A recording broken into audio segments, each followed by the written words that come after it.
నారాయణ స్వామికి సంబంధించి ఇల్లు పుత్తూరుకు సంబంధించిన దాంట్లో ఇప్పుడే కాసేపు క్రితమే సిట్ అధికారులు చేరుకున్నారు. సుబ్బరాయుడు ఆధ్వర్యంలో ఉండేటువంటి టీము చేరుకునింది. వాళ్ళ ఆయన కుటుంబ సభ్యులతో మాట్లాడుతున్నారు. ముఖ్యంగా ఈ యొక్క లిక్కర్ స్కామ్కి సంబంధించినటువంటి అంశాల్లో ఆయనకు సంబంధించినటువంటి ఇన్వాల్వ్మెంట్ కావచ్చు, లేదు పాలసీ డెసిషన్స్లో కావచ్చు, ఇతర అంశాల్లో కావచ్చు, అవన్నీ కూడా ఆయన యొక్క ఇన్వాల్వ్మెంట్ పైన సిట్టు ప్రశ్నిస్తోంది. ముఖ్యంగా వీలైనంత వరకు ఆయన ఇచ్చేటువంటి సమాధానాన్ని యాక్చువల్గా చెప్తే ఆయన్ని సిట్ అధికారులు విచారణకు గతంలో పిలిచారు. అయితే ఆయన వెళ్ళలేదు.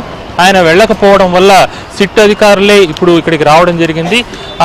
ఆయన వెళ్ళి ఉంటే సిట్ అధికారులు అక్కడే విచారించేసేవాళ్ళు. ఆయన రాకపోవడం వల్ల వాళ్ళు ఇక్కడికి రావడం జరిగింది. దాంతో ఒకసారిగా ఉత్కంఠ నెలకొంది. ఆయన అరెస్ట్ చేస్తారనేటువంటి పుకార్లు అయితే ఉంది. అయితే ఆయన గతంలో కూడా చాలాసార్లు ఆయన మాట్లాడిన విషయాలు కూడా ఒకసారి ప్రస్తావించాల్సిన అవసరం ఉంది.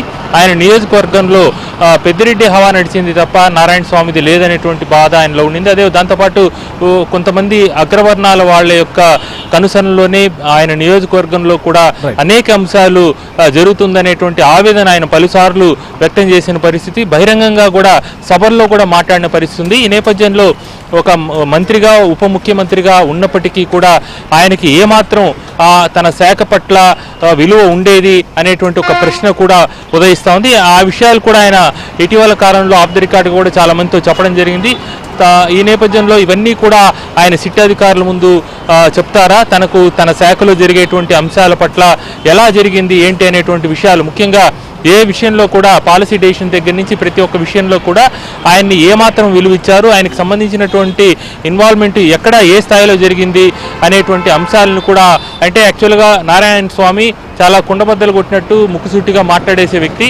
ఏదైనా కూడా దాచుకునేటువంటి మనస్తత్వం కాదు. వివాదాస్పదమైన ఏదేమైనప్పటికీ చాలా సూటిగా మాట్లాడేసేటువంటి వ్యక్తి కాబట్టి ఆయన ఈ విషయాలని కూడా అదేవిధంగా సిట్ అధికారులకు వెల్లడిస్తారా ఏంటి అనేటువంటి ఒక ఉత్కంఠ అయితే ఉంది. ఆయన ఇచ్చేటువంటి ప్రతి ఇష్యూ కూడా ఈ యొక్క లిక్కర్ స్కామ్కు సంబంధించినటువంటి దాంట్లో కీలకమైనటువంటి మలుపు కాబోతుంది. ఎందుకంటే ఆయన స్వయంగా మంత్రిగా ఉన్నటువంటి నేపథ్యంలో ఆయన ఇచ్చేటువంటి స్టేట్మెంట్ అనేది చాలా కీలకం. ఈ కేసు మొత్తంగా కూడా లిక్కర్ స్కామ్ అనేది ఎవరెవరు ఇన్వాల్వ్మెంట్లో ఎట్లా జరిగింది అనేటువంటి విషయంలో ఇప్పటికే చాలామంది ఇన్వాల్వ్ అయిన విషయం మనకు తెలిసిందే.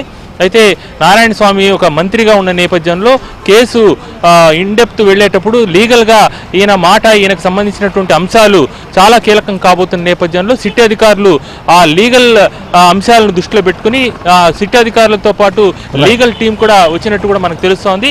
వాళ్ళ ఆధ్వర్యంలోనే ఆయన్ని వీలైతే లిఖితపూర్వకంగా కూడా ఆయన దగ్గర నుంచి తీసుకోవచ్చు, లేదు వీడియో కూడా తీసుకొని అవసరమైన మేరకి ఇప్పటికే వాళ్ళ దగ్గర ఉన్న ఆధారాల మేరకి అవసరమైతే ఆయన్ని అదుపులోకి తీసుకుంటారనేటువంటి చర్చ జరుగుతోంది. ఎందుకంటే ఆయన ఏమాత్రం సహకరిస్తారు అనే దాన్ని బట్టి ఆయన్ని అదుపులోకి తీసుకుంటారా లేదా అనేది ఆధారపడింది. ప్రస్తుతానికైతే మనకు లోపలికి మీడియాని అలో చేయట్లేదు. దీంతో ఆయన ఇచ్చేటువంటి సహకారాన్ని బట్టి, ఆయన ఇచ్చేటువంటి సమాధానాలను బట్టి ఆయన్ని అదుపులోకి తీసుకుంటారా లేదా అనేది ఉంది. దాంతోపాటు ఆయన గురించి ఇప్పటికే సిట్టి దగ్గర కొంత సమాచారం ఉన్నట్టు కూడా తెలుస్తోంది. ఈ నేపథ్యంలో ఆయన్ని అదుపులోకి తీసుకుంటారనే ప్రచారం జరుగుతోంది.